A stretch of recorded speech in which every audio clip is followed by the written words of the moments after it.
இந்த 66 புத்தகங்களும் பரிசுத்த ஆவியினால் அருளப்பட்டிருக்கிறது. தேவனுடைய மனுஷர்கள் பரிசுத்த ஆவியினாலே ஏவப்பட்டு அவர்கள் பேசினார்கள் என்று பேதுருவிலே நாம் வாசிக்கிறோம். ஆனால் இந்த வேத புஸ்தகத்திலே என்ன இருக்கின்றது என்றால், தேவனுடைய வார்த்தைகள் மட்டுமல்ல, மனிதனுடைய வார்த்தைகள், பிசாசு சாத்தானுடைய வார்த்தைகள், எதிரிகள், பெலிஸ்தியர்கள், எகிப்தியர்களுடைய வார்த்தைகள், எல்லா மனுஷனுடைய வார்த்தைகளும் இதிலே சொல்லப்பட்டிருக்கின்றது. இவைகளை நாம் வாசிக்கும் பொழுது ஒரே ஒரு காரியம், வார்த்தை, அதுதான் இந்த பரிசுத்த வேதாகமத்தை மையமாக கொண்டது. நமக்கு வேதக்காரன் என்று ஒரு பெயர் உண்டு. நாம் வார்த்தையை நம்பி வந்தவர்கள். நாம் அடையாளங்களையும் அற்புதங்களையும் கண்டு அல்ல, தேவனுடைய வார்த்தையை விசுவாசித்து நாம் விசுவாசிகள் ஆகிறோம். கிரேக்கர்கள் அவர்கள் ஞானத்தை தேடுகிறார்கள், யூதர்கள் அடையாளத்தை தேடுகிறார்கள். நாமோ ஒருவரும் ஒரு காலம் கண்டிராத தேவனை அவருடைய வார்த்தையினாலே அவரை தேடுகிறோம், அவரை அறிகிறோம். இன்றைக்கு யோவான் எழுதின நற்செய்தியின் 1 அதிகாரத்தின் 3 வசனங்களை நாம் தியானிக்க இருக்கிறோம். ஆதியிலே வார்த்தை இருந்தது, அந்த வார்த்தை தேவனிடத்தில் இருந்தது, அந்த வார்த்தை தேவனாய் இருந்தது. அவர் ஆதியிலே தேவனோடு இருந்தார், சகலமும் அவர் மூலமாய் உண்டாயிற்று, உண்டானதொன்றும் அவராலே அல்லாமல் உண்டாகவில்லை. ஒரு கவிதை வாசித்ததை போல இந்த வசனங்கள் அழகாக பரிசுத்த ஆவியானவரால் நமக்கு பரிசீலிக்கப்பட்டிருக்கின்றன.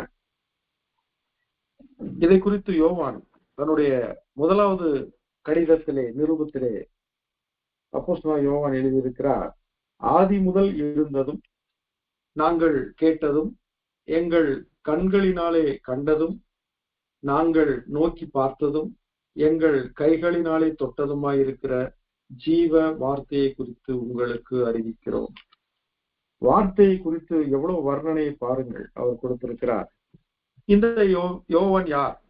கப்பர்நகும் என்ற அந்த கலிலேயா பட்டணத்தின் வடபுற அந்த முனைப்பிலே, அந்த கடல் யோர்தான் நதியினாலே அது நிறைந்து வழிந்து ஓடுகிற ஒரு முகத்துவாரத்திலே இருந்த ஒரு பட்டணம் கப்பர்நகும் என்ற பட்டணம். அந்த பட்டணத்திலே செபதேயு என்ற ஒரு மீனவர் இருந்தார். அவருடைய மகன்கள் 2 பேர் இருந்தார்கள். ஒருவன் யாக்கோபு, இன்னொருவன் யோவான். இதிலே யோவான் எழுதின அந்த நற்செய்தி நூலை நாம் இன்றைக்கு தியானித்துக் கொண்டிருக்கிறோம். அவர் தன்னுடைய நிருபத்திலே, கடிதத்திலே, முதல் கடிதத்திலே விதமாய் 1 வசனத்திலே எழுதியிருக்கிறார், ஆதி முதல் அந்த வார்த்தை இருந்தது, நாங்கள் அந்த வார்த்தையை கேட்டோம், எங்கள் கண்களினாலே அந்த வார்த்தையை நாங்கள் கண்டோம். வார்த்தையை நாம் கேட்கத்தான் முடியும். இவர் எப்படி கண்டார்? விசித்திரமா இருக்கிறது அல்லவா?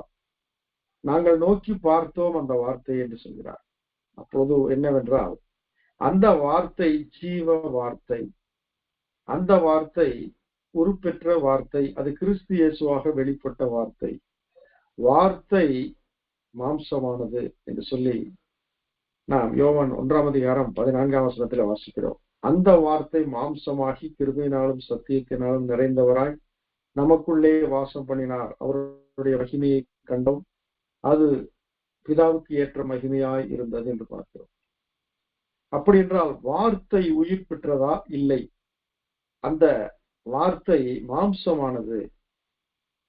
அந்த வார்த்தை புதிதாக பிறக்கவில்லை. அந்த வார்த்தை வாசிக்க கேட்டபடி ஆதியிலே வார்த்தை இருந்தது. அந்த வார்த்தை சொல்லி உண்டானதல்ல, அந்த வார்த்தை பிறக்கவில்லை, அந்த வார்த்தை இருந்தது. அந்த வார்த்தை மாம்சமானது, அதுதான் கிறிஸ்து இயேசு. கிறிஸ்து இயேசுவை குறித்து யோவான் சொல்கிறார், ஆதி முதல் அந்த வார்த்தை இருந்தது, அந்த வார்த்தையை நாங்கள் கேட்டோம், நாங்கள் அவரோடு பயணித்தோம், அந்த ஜீவனுள்ள வார்த்தையாய் கிறிஸ்துவை நாங்கள் கண்களினாலே கண்டோம். இயேசு சொன்னார், என்னை கண்டவன் பிதாவை கண்டான். நாங்கள் நோக்கி பார்த்தோம், சிலுவையிலே அறையப்பட்ட அவரை நோக்கி பார்த்தார்கள். அன்றைக்கு மோசேயின் நாட்களிலே சர்ப்பம் தீண்டின பொழுது தேவனாகிய கர்த்தர் ஒரு ஆலோசனை கொடுத்தார். சர்ப்பம் தீண்டி நீ சாகாமல் இருக்க வேண்டுமானால் மரத்திலே தூக்கப்பட்ட அந்த வெண்கல சர்ப்பத்தை நீ நோக்கி பார்த்தால் பிழைப்பாய். இது இயேசு கிறிஸ்து முன்னடையாளமான ஒரு நிகழ்வு. மரத்திலே தூக்கப்பட்ட எவனும் சபிக்கப்பட்டவன் என்று சொல்லப்பட்டிருக்கிறது. அவர் சபிக்கப்பட்டு நம்மை சாபத்திலிருந்து விடுதலையாக்கினார். பாவமற்ற அவர் நமக்காய் பாவமாகி பாவத்திலிருந்து நம்மை விடுதலையாக்கினார். மரணத்துக்கு அடிமையாக இருந்த நம்மை அவர் தமது மரணத்தினாலே நம்மை விடுதலை செய்தார். அவர் பாதாளத்தில் நமக்காக இறங்கினார். நாம் பரலோகத்துக்கு போகும்படி அவர் பாதாளத்தில் இறங்கினார். உயிர்த்தெழுந்த கிறிஸ்து தம்முடைய உயிர்த்தெழுதலின் வல்லமையினாலே பாவத்துக்கும் மாம்சத்துக்கும் உலகத்துக்கும் சாத்தானுக்கும் இருளுக்கும் அந்தகாரத்துக்கும் அடிமைப்பட்டிருந்த நம்மை அவருடைய உயிர்த்தெழுதலின் வல்லமையினாலே விடுவித்தார். அதைத்தான் அவர் சொல்லுகிறார் யோவான்.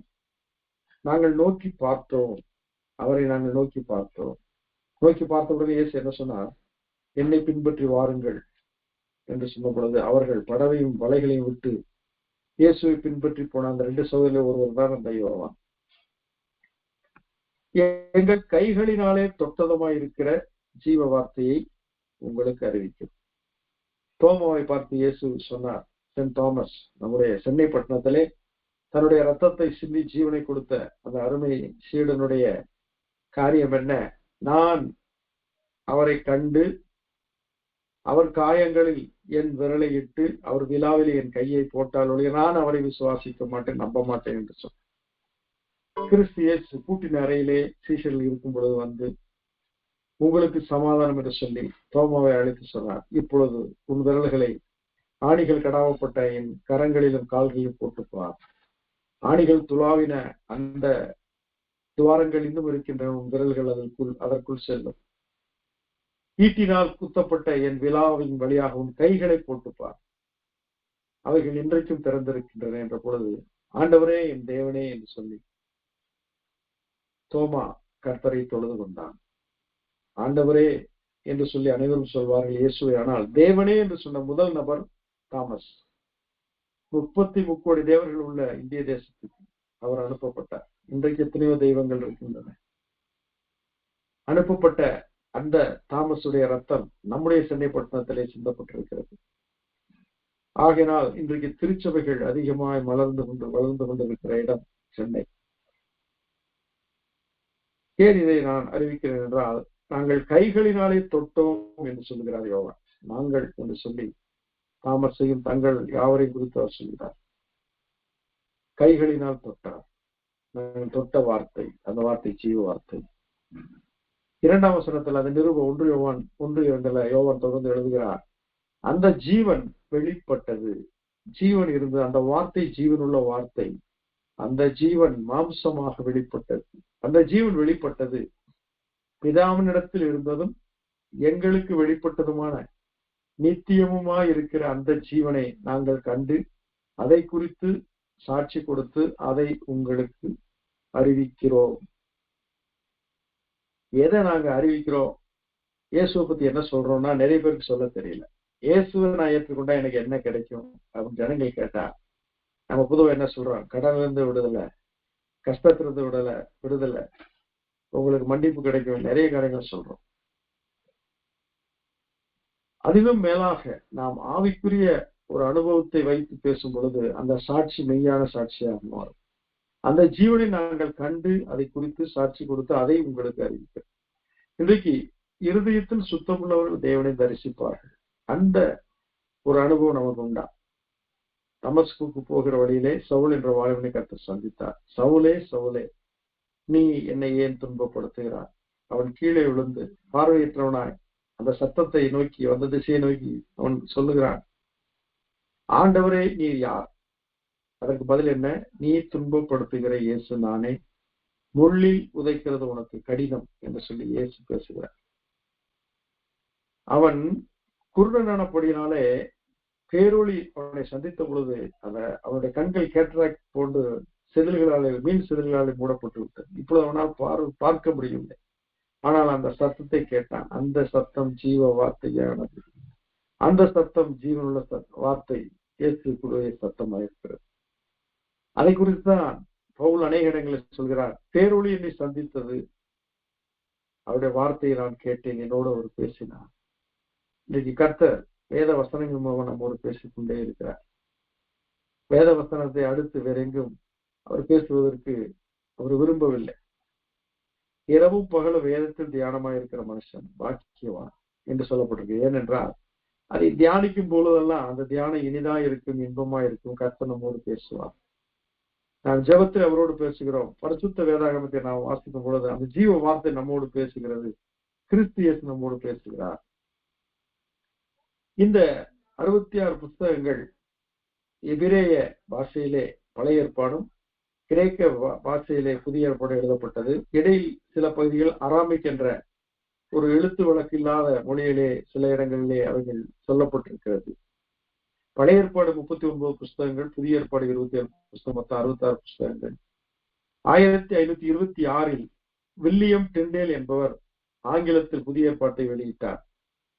தமிழிலே 1706 ஜூலை 9 தரங்கம்பாடியிலே காலை 10 மணிக்கு வந்து இறங்கின பர்தலமேயு ஸ்ரீகன்பால் 1711 மற்றும் 13 வருடங்களிலே அவர் புதிய ஏற்பாட்டை மொழிபெயர்க்க தொடங்கி 1715 புதிய ஏற்பாடை அச்சிடும்படியாக அவர் அந்த அச்சு இயந்திரத்தை ஜெர்மன் தேசத்துக்கு வரவழைத்தார். ஆசியாவிலேயே முதலாக அச்சிடப்பட்ட முதல் புஸ்தகம் நம்முடைய பரிசுத்த வேதாகமம் என்பதற்கு ஒரு மிகப்பெரிய ஒரு அற்புதமான காரியம் இது. 1719 ஸ்ரீகன்பால் மறைந்து விட்டார். ஆனால் 300 வருடங்கள் போன பின்பு நம்முடைய கையிலே பரிசுத்த வேதாகமம் இருக்கிறது. இந்த பரிசுத்த வேதாகமம் கடந்து வந்த பாதை அற்புதமான பாதை. எத்தனையோ பேர் இந்த பரிசுத்த வேதாகமத்தை மொழிபெயர்ப்பதற்காக உயிரை கொடுத்திருக்கிறார்கள். அதை ஆங்கிலத்திலும் அவர்கள் சொந்த மொழியிலும் அவர்கள் மொழிபெயர்த்து கையிலே கொடுத்திருக்கிறார். இன்றைக்கு தமிழிலே நம்ம கையிலே கொடுக்கப்பட்டிருக்கிறது, ஆங்கிலத்திலே கொடுக்கப்பட்டிருக்கிறது. அவைகளை நாம் வாசிக்கும் பொழுது அந்த ஜீவ வார்த்தை, அந்த ஜீவன் நமக்குள் பிரவேசிக்கிறது. அவர் தமது வசனத்தை அனுப்பி அக்கிரமங்களை மன்னித்து நோய்களை நீக்கி நம்மை குணமாக்குகிறார். கர்த்தர் சொல்கிறார், என் வசனத்துக்கு நடுங்கிற நான் நோக்கி பார்த்தேன். கர்த்தராய் தேவன் சொல்கிறார், வேதத்தின் மகத்துவங்களை என் ஜனங்களுக்கு எழுதி கொடுத்தேன், அவர்களோ அதை அந்நிய காரியமாய் எண்ணுகிறார்கள். என் ஜனங்கள் அறிவில்லாமையினால், வேத அறிவில்லாமையினால் சங்காரமாகிறார் என்று சொல்கிறார். நான் வேதத்தை வாசிக்கும் பொழுது அது நம்மோடு பேசுகிறது. நீ நடக்க வேண்டிய வழியை நான் உனக்கு காட்டுவேன், உன்மேல் என் கண்ணை வைத்து உனக்கு நான் ஆலோசனை சொல்லுவேன் என்று கர்த்தர் சொல்லியிருக்கிறார். இப்பொழுது அந்த வசனங்களை நாம் தியானிப்போம். ஆதியிலே வார்த்தை இருந்தது. In the beginning was the word. வார்த்தை என்பது அது ஜீவனுள்ள வார்த்தை என்று நான் பார்க்கிறேன். இன்றைக்கு மனுஷனுடைய வார்த்தைகள் அவைகள் வியர்த்தமாய் இருக்கிறது, வீணாய் இருக்கிறது. அதிகமான வார்த்தைகளை பேசும்போது நியாயத்தீர்ப்பு நாளிலே கணக்கு ஒப்புவிக்க வேண்டும் என்று சொல்லப்பட்டிருக்கிறது. ஆனால் மனுஷனுடைய வார்த்தைகள் சுருக்கமாய் இருக்க வேண்டும் என்று சொல்லி ஜெபத்திலே கூட உன் வார்த்தை சுருக்கமாய் இருப்பதாக, நீ தேவ சமூகத்தில் இருக்கிறார் ஆகினால் உன் வார்த்தை சுருக்கமாய் இருப்பதாக என்று சொல்லப்பட்டிருக்கிறது. சொற்களின் மிகுதியில் பாவம் இல்லாமல் போகாது, தன் வாயினால் அளப்பனோடு கலவாதே என்று வேதம் சொல்லியிருக்கிறது. மிகுந்த சொற்களினால் பாவம் பெருகும் என்று சொல்லப்பட்டிருக்கிறது. சுபச்சேரியான ஸ்திரீ அவள் வாயாடியும் ஒன்றும் அறியாத நிர்மூடவுமாய் இருக்கிறார். அப்படி என்றால் அதிகமாய் பேசுகிற அந்த வாயாடி ஒழுக்கம் கெட்டவளாக இருக்கிறார். எப்பொழுது பார்த்தாலும் அதிகமாய் பேசிக் கொண்டிருக்கிறவர்கள் நுணலும் தன் வாயால் கெடும் என்பார். தவளை தன் சத்தத்தை அதிகமாய் துணிக்க பண்ணி சர்ப்பத்தை அது வரவழைத்து தன்னை பலியாய் ஒப்பு கொடுத்து விடுகிறது. அதே போல் அநேகர் தங்களுடைய வார்த்தையினாலே வீணாகி கொண்டிருக்கிறார்கள். ஆனால் தேவனுடைய வார்த்தை அப்படி அல்ல. ஆசாரியனுடைய உதடுகள் அறிவை காக்க வேண்டும், வேதத்தை ஜனங்கள் அவன் வாயிலே தேடுவார்கள். ஆகையினால் கர்த்தருடைய வசனத்தை சொல்லுகிற பாக்கியமும் சாக்கியமும் நமக்கு கொடுக்கப்பட்டிருக்கு. ஆகினால் நாம் வேதத்தில் தேறின எஸ்ராவை போல இருக்க வேண்டும். எஸ்ரா வேதத்தை ஆராயவும் அதன்படி செய்யவும் இஸ்ரவேலுக்கு அதை உபதேசிக்கவும் தன் இருதயத்தை பக்குவப்படுத்தி இருந்தார்.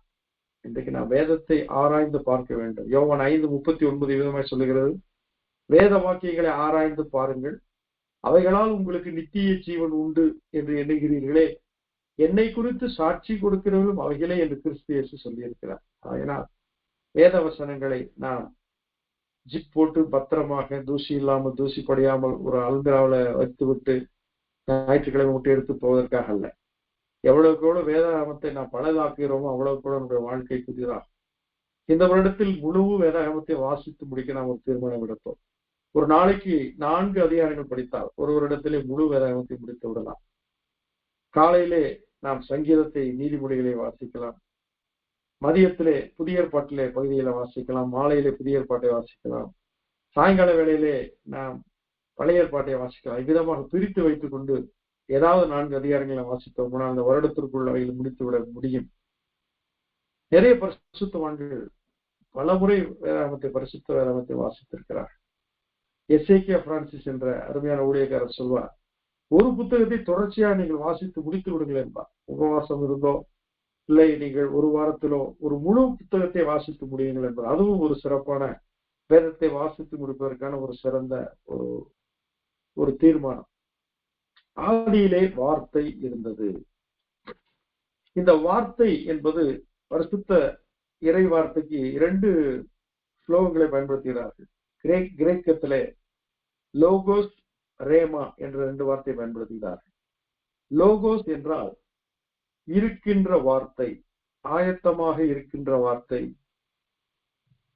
அது ஏற்கனவே இருக்கின்றது, அது லோகோஸ். ரேமா என்ற பதத்திற்கு அர்த்தம் அந்த இருக்கின்ற வார்த்தையிலிருந்து எடுத்து கொடுக்கப்பட்ட வார்த்தை. உதாரணமாக நிறைய உணவு பதார்த்தங்கள் பெரிய சட்டிகளிலே வைக்கப்பட்டிருக்கு. அவைகள் நாம் தட்டை நீட்டும் பொழுது நமக்கு விருப்பமானதை மட்டும் எடுத்துக்கொண்டு நாம் புசித்து திருப்தி அடைகிறோம். அதே போல நமக்கு தீர்க்க தரிசனமாக நமக்கு தேவையான ஆலோசனைகள், நம்மை ஆற்றும்படியாய், தேற்றும்படியாய், சுத்திகரிக்கும்படியாய், சுகமாக்கும்படியாய், நம்மை வழிநடத்தும்படியாய், நமக்கு வெளிச்சம் கொடுத்து இருளை நீக்கும்படியாய், நமக்கு இன்னும் புத்தி கூர்மையும் ஞானத்தையும் அறிவையும் வேகத்தையும் காரியசத்தையும் கட்டளையிடும்படியாய் தேவனுடைய வார்த்தைகள் நம் கால்களுக்கு தீவும் பாதைக்கு வெளிச்சமாய் இருக்கின்றன. அந்த வார்த்தைகள் ரேமாவாக மாறும் பொழுது அது அருளப்பட்ட வார்த்தைகள் ஆகிறது. இருக்கின்ற வார்த்தை அது லோகோஸ், அருளப்பட்ட வார்த்தை ரேமா. இன்னைக்கு பிரசங்க பீடங்களிலிருந்து வருகிற வார்த்தை அது அருளப்பட்ட வார்த்தையாக நாம் எடுத்துக்கொள்ளலாம். எப்படி என்றால் பரிசுத்த வேதாகமத்தில் நிறைய வசனங்கள் இருக்கின்றன. ஆனால் எனக்கு என்ன தேவை என்பதை கர்த்தருடைய ஊழியக்காரனிடத்திலிருந்தோ பரிசுத்த வேதாகமத்திலிருந்தோ நேரடியாகவும் மறைமுகமோ எப்படியாகவும் அவர் பாடல் வழியாகவோ அவர் வசனத்திலே நம்மோடு இடைப்படுகிறார். அதுதான் அருளப்பட்ட வார்த்தை. அதுவும் வேதாகமத்திலிருந்து தான் வருகிறது. ஆகையினால் ஒவ்வொரு நாளும் நாம் வசனங்களை வாசிக்கிறோம். ஆனால் அன்றைக்கு கர்த்தர் நமக்கு ஒரு ரேமாவாக, ஒரு ஆலோசனையாக, கடிந்து கொள்வதாக, திருத்தும்படியாக, புத்தி காட்டும்படியாக ஒரு வார்த்தை நமக்கு தர வேண்டும். அது ரேமா என்று சொல்லப்பட்டிருக்கு. நாம் ஜெபிக்க வேண்டும். ஆண்டவரே, உங்களுடைய திரு வார்த்தையிலிருந்து என்னோடு பேசுகின்ற பொழுது கர்த்தர் நம்மோடு பேசுவார். அந்த வார்த்தை நமக்கு அருளப்படும். அந்த வார்த்தை இருந்தது. அந்த வார்த்தை படைப்பிலே இறை வார்த்தை விதமாக உண்டானது என்று பார்ப்போம். ஆதியிலே இருந்த அந்த வார்த்தை படைக்கிற வார்த்தையாக இருந்தது. ஆதியாகமம் 1:3 வெளிச்சம் உண்டாக கடவுது என்றால் வெளிச்சம் உண்டாயிற்று. அது முதல் நாள். 6ஆம் வசனத்துல ஜலத்தின் மத்தியில் ஆகாய விரிவு உண்டாக கடவுது என்றும் அது ஜலத்தினின்று ஜலத்தை பிரிக்க கடவுது என்று சொன்னார். அது அப்படியே ஆயிற்று. இது 2ஆம் நாள். 11ஆம் வசனத்துல பூமியானது புல்லையும் பூண்டுகளையும் கனி விருட்சங்களையும் முளைப்பிக்க கடவுது என்றார். அது அப்படியே ஆயிற்று. இது 1ஆம் நாள். 14ஆம் வசனம் 15ஆம் வசனத்துல வானம் என்கிற ஆகாய விரிவிலே சுடர்கள் உண்டாக கடவுது என்றார். சூரியன், சந்திரன், நட்சத்திரங்கள் காலக்குறிப்புகளுக்காக. அது அப்படியே ஆயிற்று. இது 4ஆம் நாள். பின்பு 20ஆம் வசனத்துல நீந்தின் ஜீவ ஜந்துக்களையும் பூமியின் மேல் வானம் என்கிற ஆகாய விரிவிலே பறக்கும் பறவைகளை ஜலமானது திரளாய் ஜனிப்பிக்க கடவுது என்றார். அவைகள் ஜனிப்பிக்கப்பட்டது. அது அப்படியே ஆயிற்று என்று நாம் பார்க்கிறோம். இது என்ன காரியம்? அவர் சொல்ல சொல்ல அப்படியே நடக்கிறது. 2ஆம் அதிகாரம் 19ஆம் வசனத்துல ஆகாயத்தின் சகலவித பறவைகளையும் மண்ணினாலே உருவாக்கி என்று சொல்லப்பட்டிருக்கு. அப்படி என்றால் என்ன அர்த்தம்? ஜலத்தின் கீழ் இருந்த மண்ணிலிருந்து உருவாக்கப்பட்ட அந்த பறவைகள் மேல் எழும்பி ஜலத்தை கிழித்து மேல் எழும்பி ஜலத்திலிருந்து அவர்கள் ஜனிப்பிக்கப்பட்டு அவர்கள் மேலே வந்ததாக நாம் அர்த்தம் கொள்ளலாம். அதனால் பறவைகள் இப்பொழுது நாம் கேள்வி கேட்போம், முட்டையிலிருந்து கோழி வந்ததா, கோழியிலிருந்து முட்டை வந்ததா? ஜலத்திலிருந்து கோழி வந்தது, கோழியிலிருந்து முட்டை வந்தது. இதுதான் கொடுக்கப்படுகிற வேதாகம தீர்வு. 24ஆம் வசனத்துல பூமியானது ஜாதி ஜாதியான ஜீவ ஜந்துக்களாகிய நாட்டு மிருகங்களையும் ஊரு பிராணிகளையும் காட்டு மிருகங்களையும் ஜாதி ஜாதியாக பிறப்பிக்க கடவுள் என்றால் அது அப்படியே ஆயிற்று. ஏன் இதை வாசிக்கிறேன் என்றால் அது அப்படியே ஆயிற்று. அந்த வார்த்தை, ஜீவ வார்த்தை ஆதியிலே என்று சொல்லப்பட்டிருக்கிறது. ஆதியிலே தேவன் வானத்தையும் பூமியும் சிருஷ்டித்தார். அந்த சிருஷ்டிப்பு எப்படி வந்தது? அவர் சொல்ல ஆகும், அவர் கட்டளையிட நிற்கும் என்று சங்கீதம் 33:9 சொன்னபடி ஜீவ வார்த்தை எதையெல்லாம் ப்ரொனவுன்ஸ் பண்ணினதோ கட்டளையிட்டதோ அது உருவாக்கப்பட்டது. அவருக்கு 1000 நாட்கள் 1000 வருஷங்கள் ஒரு நாளை போல, ஒரு நாள் 1000 வருஷங்களை போல. அப்படி என்ன அர்த்தம்? 6000 வருடங்களாக சிருஷ்டிக்கப்பட வேண்டிய அனைத்து சிருஷ்டிப்புகளும் 6 நாளில் சிருஷ்டிக்கப்பட்டு தீர்ந்தன. அதற்கு காரணம் அவருடைய வார்த்தை. அந்த வார்த்தை ஜீவ வார்த்தை. இந்த ஜீவ வார்த்தை இயேசு கிறிஸ்து கிறிஸ்துமஸ் என்று பிறந்தார். அன்றைக்கு தான் அவர் பிறந்தார், அப்பதான் வந்தார் நம்ம நினைக்கிறோம். இல்ல, அவர் ஆதியிலே இருந்தார். அதுதான் நாம் வாசிக்கிறோம். ஆதியிலே வார்த்தை இருந்தது, அந்த வார்த்தை தேவனிடத்தில் இருந்தது, அந்த வார்த்தை தேவனாய் இருந்தது. கிறிஸ்து இயேசு யார்? அவர் தேவன். அவர் கிறிஸ்தவ மதத்தின் கடவுளாய் இல்லை, எல்லாவற்றையும் படைத்த தேவன். கடவுள் மனிதனை படைத்தார். மனிதன் பாவம் செய்து கடவுளை தேடி தன்னுடைய சுய மார்க்கத்திலே மதங்களை படைத்தான். கடவுள் மனிதனை படைத்தவருடைய மதங்களை படைக்கிறது. இயேசு கிறிஸ்து கிறிஸ்துவ மதத்தின் தலைவரா என்றால் இல்லை. அவர் தேவன், அவர் சிருஷ்டி நாயகர், சிருஷ்டிகர்த்தர். அதைத்தான் நாம் வாசிக்கிறோம். எபிரேயர் 1:2 இந்த கடைசி நாட்களில் குமாரன் மூலமாய் நமக்கு திருவுளம் பற்றினார். தேவனாகிய கர்த்தர் இந்த கடைசி காலங்களில் திருவுளம் பற்றுகிறார் என்று நாம் பார்க்கிறோம். கடைசி நாட்களில் குமாரன் மூலமாய் நமக்கு அவர் திருவுளம் பற்றினார். இவரை சர்வத்துக்கும் சுதந்திரவாளியாக நியமித்தார். இவரை கொண்டு உலகங்களை உண்டாக்கினார். எபிரேயர் 1:2. In these last days he has spoken to us by his Son, whom he appointed the heir of all things, whom also he created the world.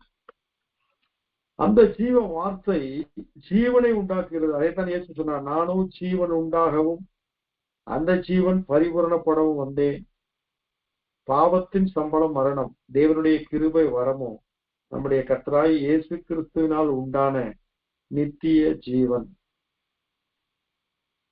அன்றையும் தேவன் நம்முடைய ஒரே பேரான குமாரனை விசுவாசிக்க அவன் கெட்டு போகாமல் நித்திய ஜீவனை தந்தரளி உளவாய் உலகத்தில் அன்பு கொடுத்தார்.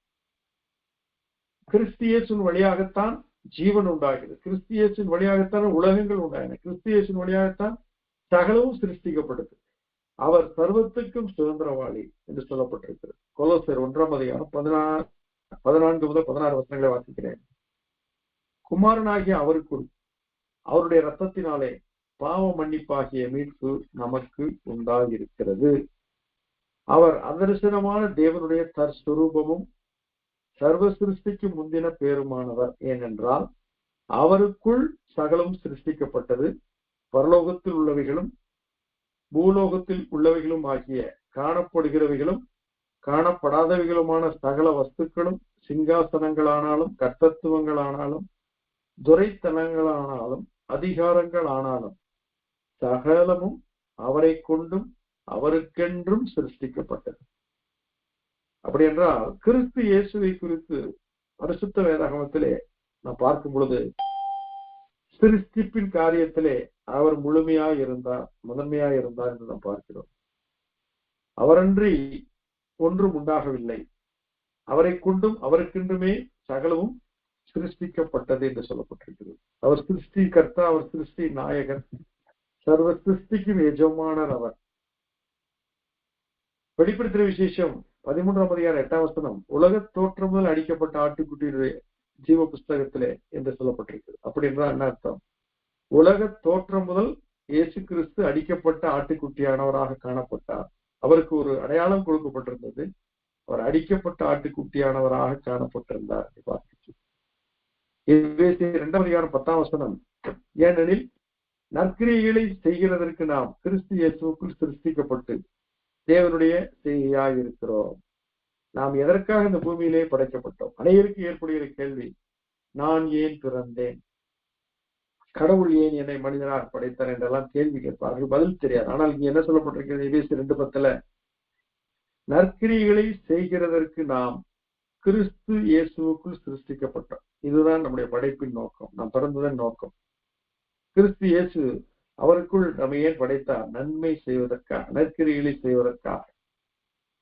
அவர் நன்மை செய்கிறவரால் சுற்றித்திருந்தார் என்று சொல்லப்பட்டிருக்கிறது. ஆகையினால் நாம் தேவனுடைய செய்தியா இருக்கிறோம். For we are his workmanship, created in Christ Jesus for good works which God prepared beforehand that we should walk in them. அவைகள் நடக்கும்படி அவர் நமக்கு அவைகளை ஆயத்தம் பண்ணியிருந்தார். அடுத்ததாக அவர் ஆதியிலே தேவனோடு இருந்தார். முதல் வசனம் விதமாய் சொன்னது, ஆதியிலே வார்த்தை இருந்தது, அந்த வார்த்தை தேவனிடத்தில் இருந்தது, அந்த வார்த்தை தேவனாய் இருந்தது. அதற்கான விளக்கத்தை நாம் பார்த்தோம். அடுத்த வசனம், அவர் ஆதியிலே தேவனோடு இருந்தார். He was in the beginning with God. அவர் ஆதியிலே தேவனோடு இருந்தார். படைப்பிலே 6ஆம் நாளில் என்ன சொல்லப்பட்டிருக்கிறது? பின்பு தேவன் நமது சாயலாகவும் நமது ரூபத்தின்படியேயும் மனுஷனை உண்டாக்குவோமாக என்றார். இங்க நமது சாயல், நமது ரூபம். ஆங்கிலத்துல then God said, let us make man in our image according to our likeness. let us என்ற வார்த்தை, our image, our likeness என்ற வார்த்தை தனிநபரை குறிக்கவில்லை. இங்கு 3 வித தன்மையை கொண்ட ஒரே ஒரு தேவனை குறித்து சொல்லப்படுகிறது. அதனாலதான் ஆரம்ப விதமா இருக்கு, then God said. மனிதன் 3 நிலையில் இருக்கிறார். மனிதனுக்கு ஆவி உண்டு, ஆத்மா உண்டு, சரீரம் உண்டு. சரீரத்திலே ஆத்மா இருக்கிறது, ஆவி இருக்கிறது.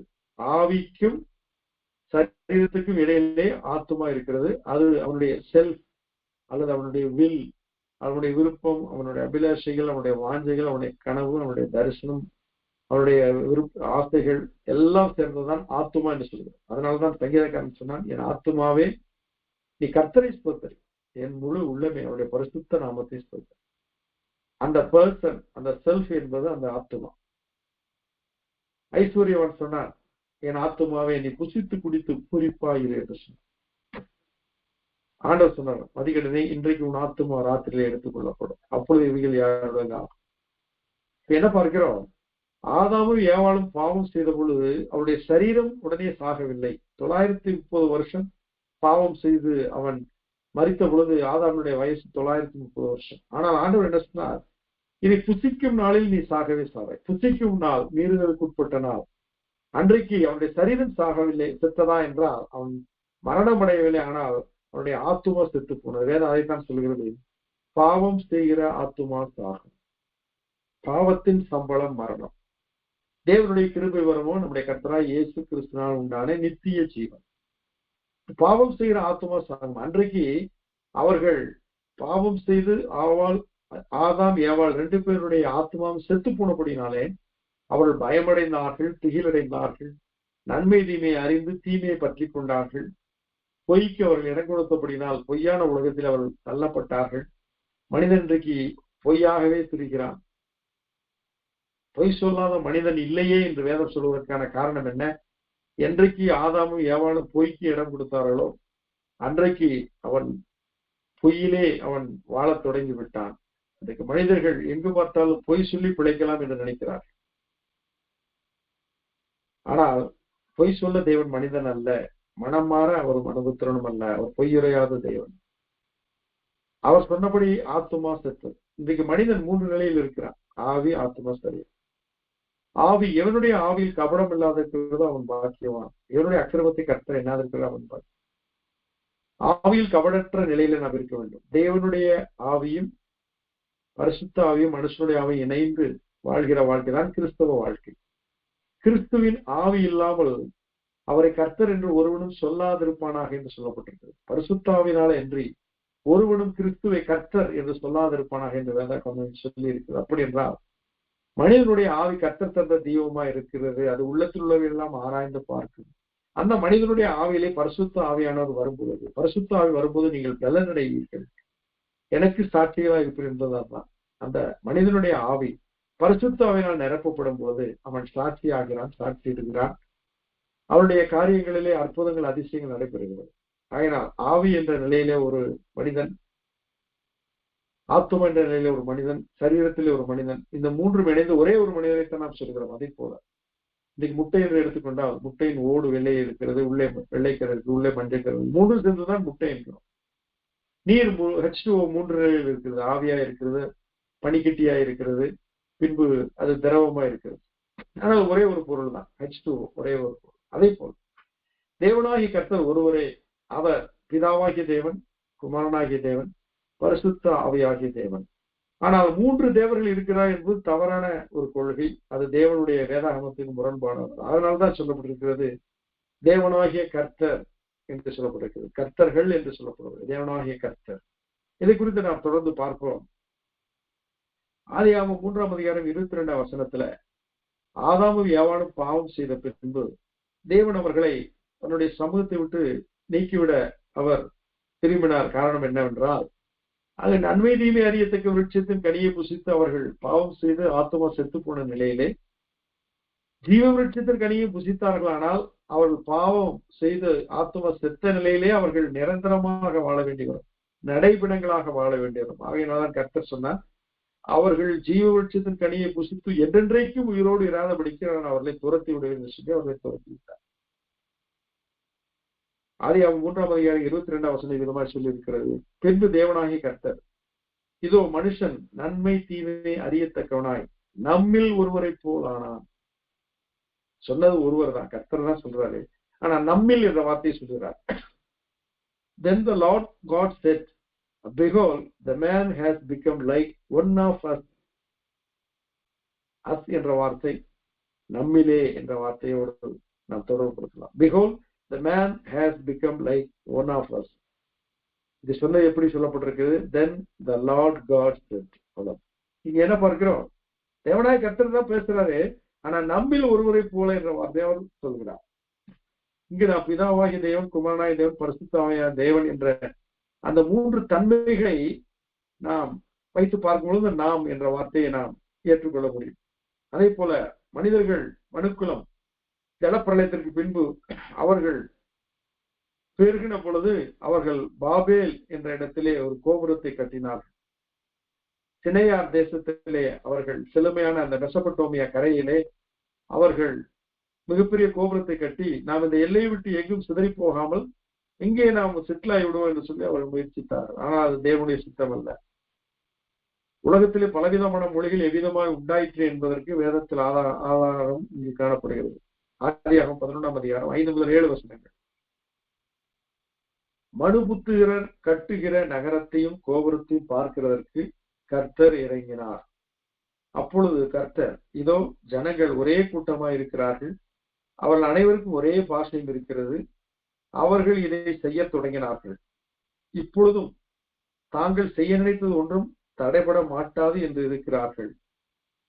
நாம் இறங்கி போய் ஒருவர் பேசுவதை மற்றொருவர் அறியாதபடிக்கு அங்கே அவர்கள் பாஷையை தாறுமாறாக்குவோம். Come, let us go down and there confuse the language, that they may not understand one another speech. Come, let us go down என்று சொல்லப்பட்டிருக்கு. நாம் இறங்கி போய் அவர்கள் பாஷையை தாறுமாறாக்குவோம். சொன்னது யாரு? கர்த்தர்.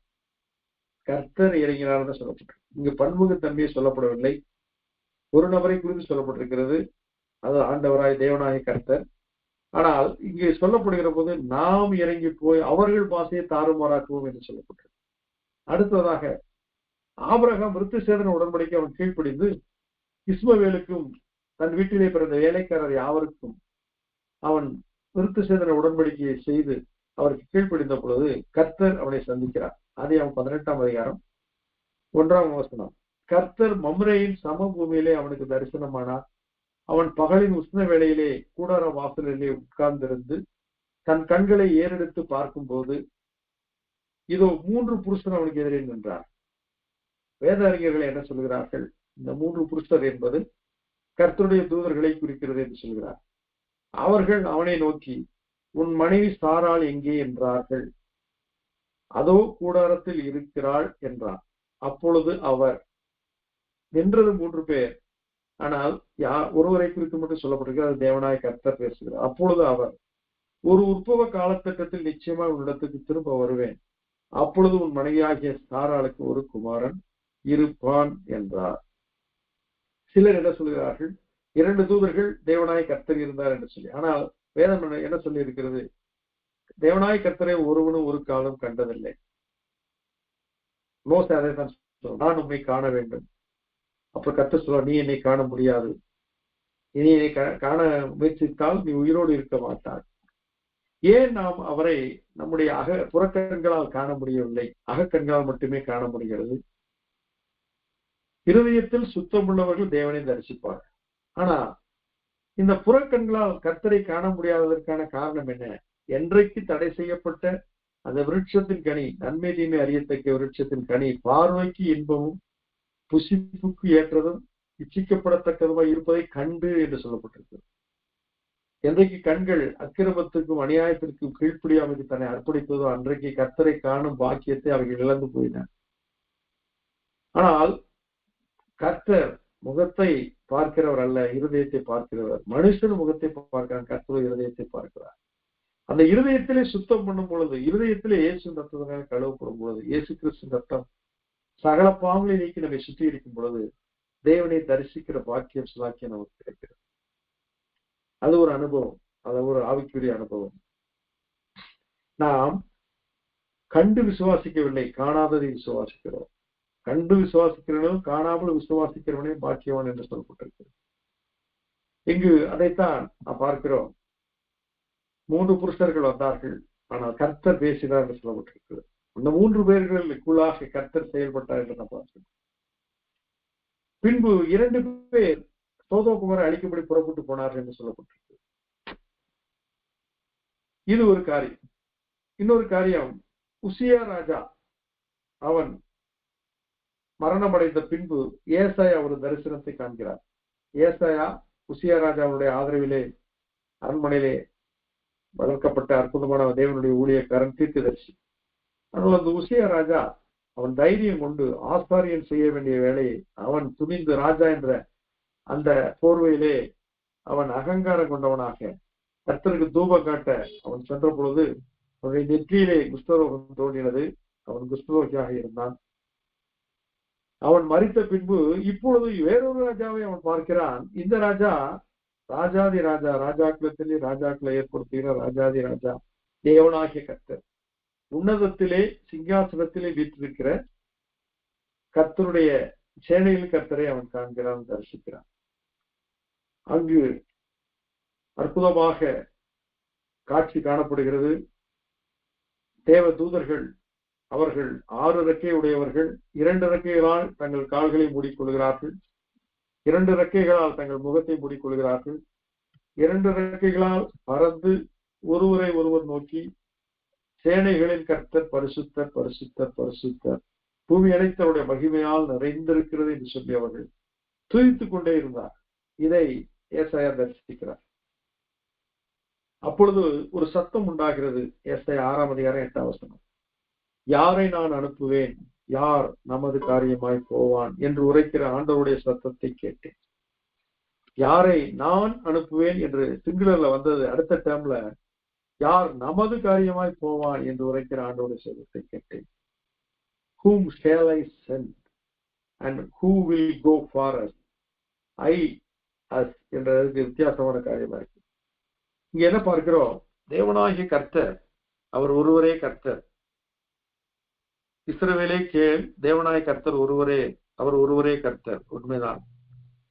அவர் பிதாவாகிய தேவனாய் இருக்கிறார், குமாரனாகிய தேவனாய் இருக்கிறார், பரிசுத்த ஆவியாகிய தேவனாய் இருக்கிறார்.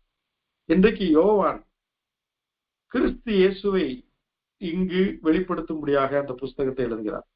இவர் எழுதின காலம் கிபி 80 முதல் 90 வருடங்களுக்குள்ளாக, மிகவும் வெகு தாமதமாக அவர் இந்த நற்செய்தி நூலை அவர் எழுதியிருக்கிறார்.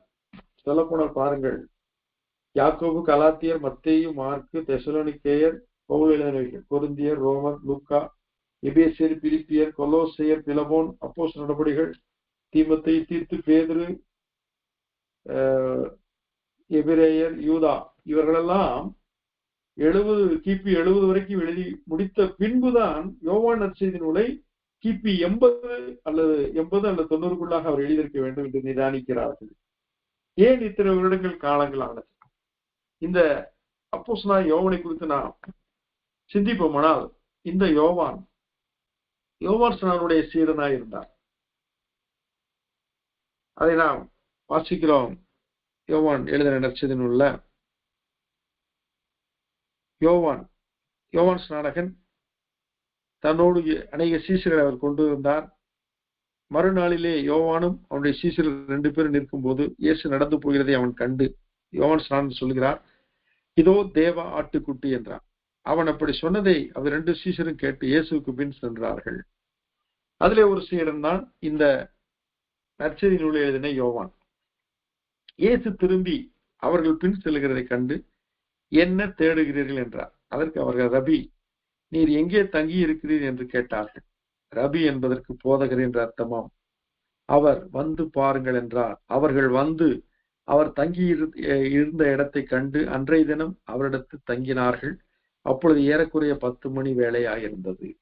யோவான் சொன்னதை கேட்டு அவருக்கு பின் சென்ற 2 பேரில் ஒருவன் சீமோன் பேதுருவின் சகோதரனாகிய அந்திரேயா என்பவன்.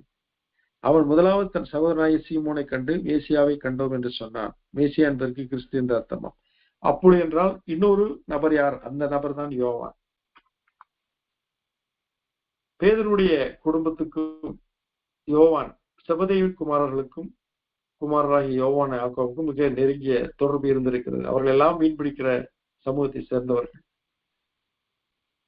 அவர்கள் ஆகினால்தான் அப்போஸ்தலர் 2ஆம் அதிகாரத்தில் வாசிக்கிறோம், ஜெப வேளையாகிய 9ஆம் மணி வேளையிலே பேதுருவும் யோவானும் ஜெபம் பண்ணும்படி தேவாலயத்திற்கு போனார்கள் என்று சொல்லப்பட்டிருக்கு. ஒரு மிக வயதிலே முதிர்ந்தவர், வயதிலே இளைஞன், 2 பேரும் ஆலயத்துக்கு போனார் என்று சொல்லப்பட்டிருக்கு. இது ஒரு அற்புதமான ஒரு காரியம். இன்றைக்கு பாருங்கள், முதியவர்களோடு பேசுகிறார்கள், நேசிக்கிறார்கள், வாசம் பண்ணுகிறார்கள். முதியவர்கள் இளைஞர்களை ஏற்றுக்கொள்வது அபூர்வமா இருக்கிறது. அந்த நிலைக்கு இறங்கி வருவது இல்லை. இன்றைக்கு 70% இந்தியர்கள் இளைஞர்கள். எல்லா இடங்களிலும் இளைஞர்கள் நிறைந்திருக்கிறார்கள். ஆனால் இளைஞர்களுக்குரிய முயற்சிகள், இளைஞர்களுக்குரிய ஊழியங்கள், இளைஞர்களுக்கான ஊழிய திட்டங்கள் அவைகள் அற்றுப்போயின என்று சொல்லும்படியாக இருக்கின்றது. திருச்சபைகள் காணிக்கைகளை எடுத்து தனக்குத்தானே கனி கொடுத்த இஸ்ரவேல் பாழாய் போனது போல தங்களுக்கு தாங்களே செலவழித்துக் கொண்டிருப்பது நியாயமற்ற ஒரு காரியமா இன்றைக்கு காணப்படுகிறது. காரணம், இளைஞர் ஊழியம், வாலிபர் ஊழியம், மாணவர் ஊழியம் செலவு மிகுந்த ஊழியம், சிறுவர் ஊழியம் மிக செலவு மிகுந்த ஊழியம். காரணம், அவர்கள் காணிக்கை தரமாட்டார். காணிக்கைகளை அவர்களிடத்தில் எதிர்பார்க்க முடியாது. ஆனால் பணத்தை செலவழித்தோமானால் இது ஒரு மிகப்பெரிய ஸ்பிரிச்சுவல் இன்வெஸ்ட்மெண்ட், இது ஆவிக்குரிய ஒரு முதலீடு. இவர்களுக்கு நாம் செலவழிக்கிற காரியம் வரும் நாட்களில் பெரிய காரியமாகும். வாரி இறைத்தான் ஏழைகளுக்கு கொடுத்தான் அவன் நீர் என்றைக்கும் இருப்பது என்று சொல்வது போல இன்றைக்கு தரித்திரமான நிலையில இருக்கிற அவைக்குரிய தரித்திரத்தை உடைய சிறுவர்களையும் வாலிபர்களையும் நாம் ஆண்டவரிடத்தை அழைத்துக் கொண்டு வர வேண்டும். பேதுரு, அந்த நாளிலிருந்து அந்திரேயா, பேதுரு போன்றவர்கள் இந்த யோவானை அனுசரித்து கொண்டு போனபடினாலே அவனை ஒரு ஆவிக்குரிய நபராக எழும்பி 5 புஸ்தகங்களை எழுதியிருக்கிறார். அப்போஸ்தலனாகிய யோவான் எழுதின நற்செய்திகள் 1, நிருபங்கள் 3, வெளிப்படுத்தின விசேஷம் 1, மொத்தம் 5 புஸ்தகங்கள். 5 புத்தகங்களை ஒரு இளைஞர் எழுதும்படியாக அந்திரேயாவும் பேதுருவும் முதியவர்களாயிருந்தும் உதவி செய்தார்கள். இன்றைக்கு நாம் இளைஞர்களை உருவாக்க அவர்களை ஏற்றுக்கொள்ள வேண்டும். அதைத்தான் இயேசு சொன்னார், இவர்களில் சிறியவர்களாகி இவர்களை ஏற்றுக்கொள்வன் என்னை ஏற்றுக்கொள்கிறான். இயேசு கிறிஸ்து 3 பேரை உயிரோடு எழுப்பினார். 3 பேருமே இளைஞர்கள்.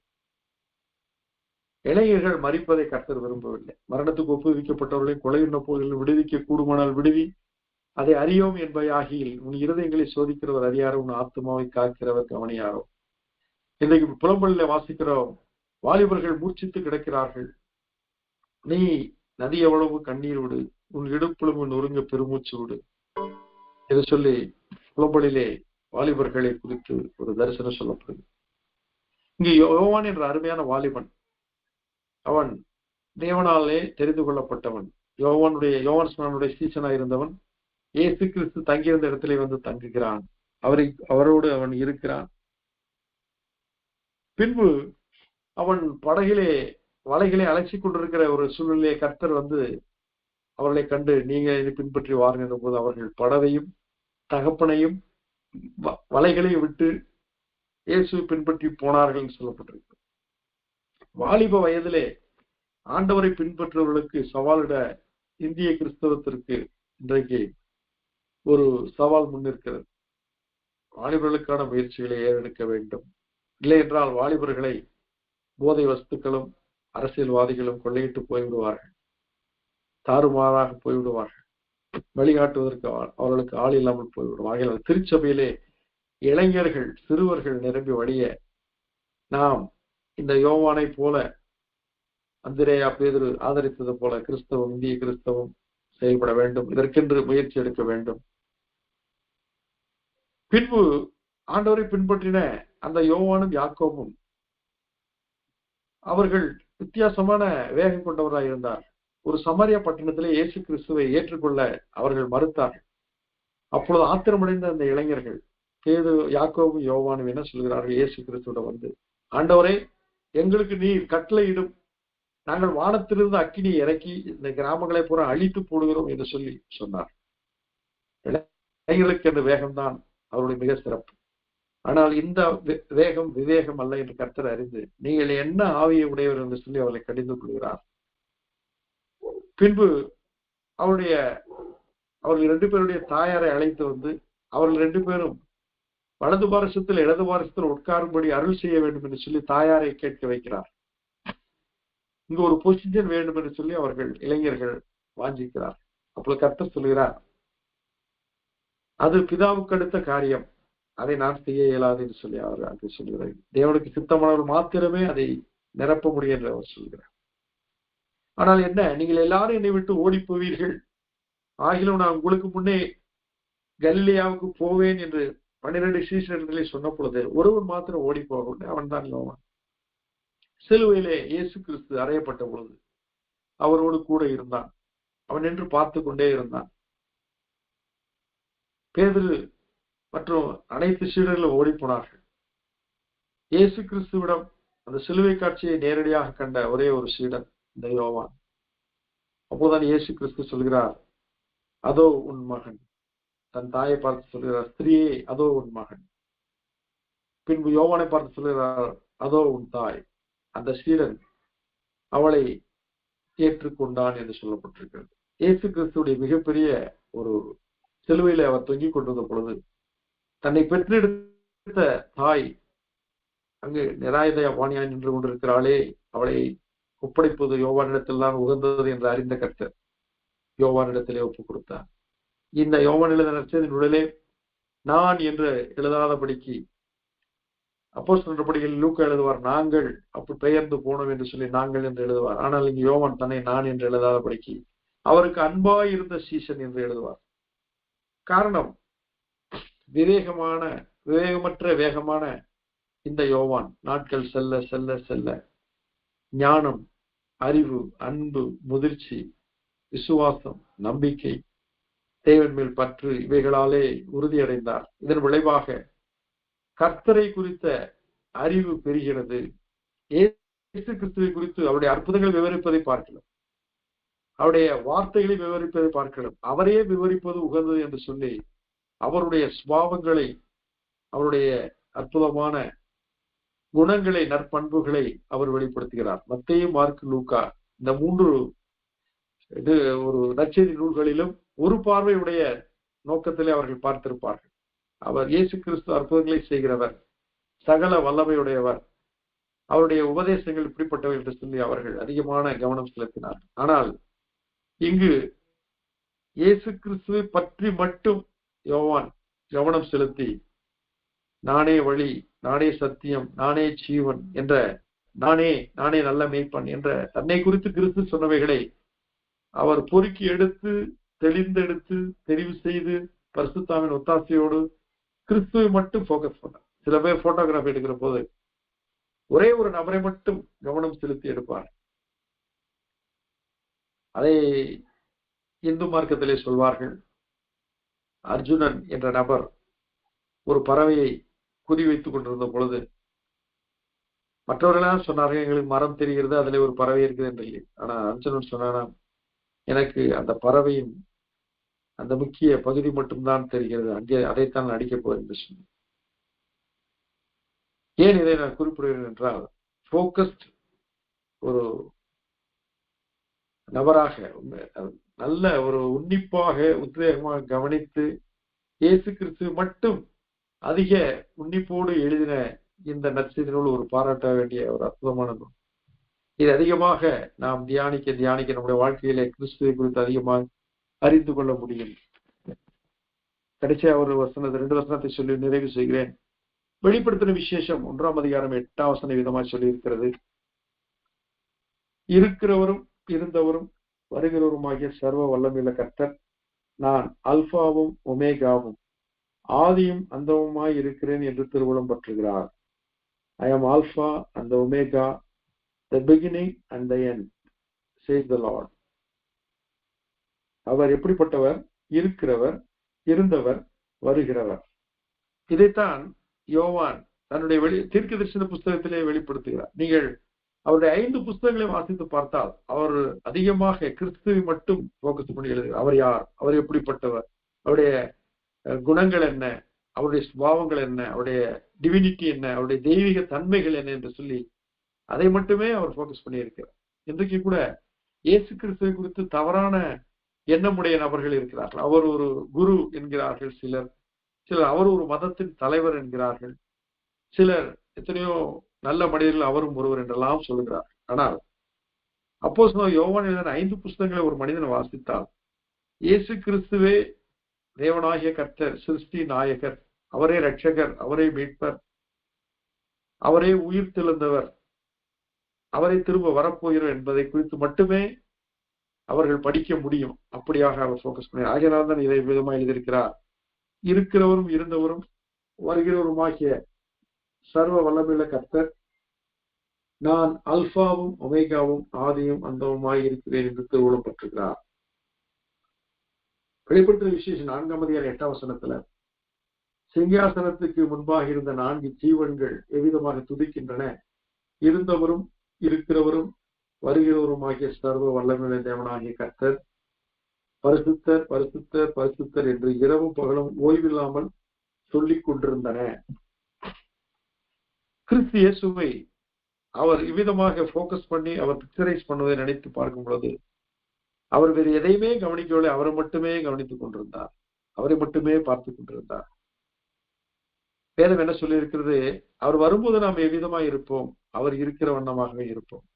Like Jesus. இதுதான் இவருடைய புகைப்படத்தின், இவருடைய எழுத்தாக்கத்தின் வெளிப்பாடு. இயேசுவை போல நாம் மாற வேண்டுமானால் இயேசுவை நாம் பார்க்க வேண்டும். அவரை நோக்கி பார்த்தவர்கள் முகங்கள் பிரகாசமடைந்தன, அவர்கள் வெட்கப்பட்டு போகவில்லை. பாரமான யாவற்றையும் நம்மை சுற்றி நெருங்கி நிற்கிற பாவத்தையை நாம் தள்ளிவிட்டு விசுவாசத்தை துவக்குகிறவரும் விசுவாசத்தை முடிக்கிறவருமாகிய இயேசு கிறிஸ்துவை நோக்கி நமக்கு நியமித்திருக்கிற ஓட்டத்திலே பொறுமையோடு ஓடக்கடவோம். இத்துடன் வேத பாடம் நிறைவுற்றது. கர்த்தருக்கு ஸ்தோத்திரம்.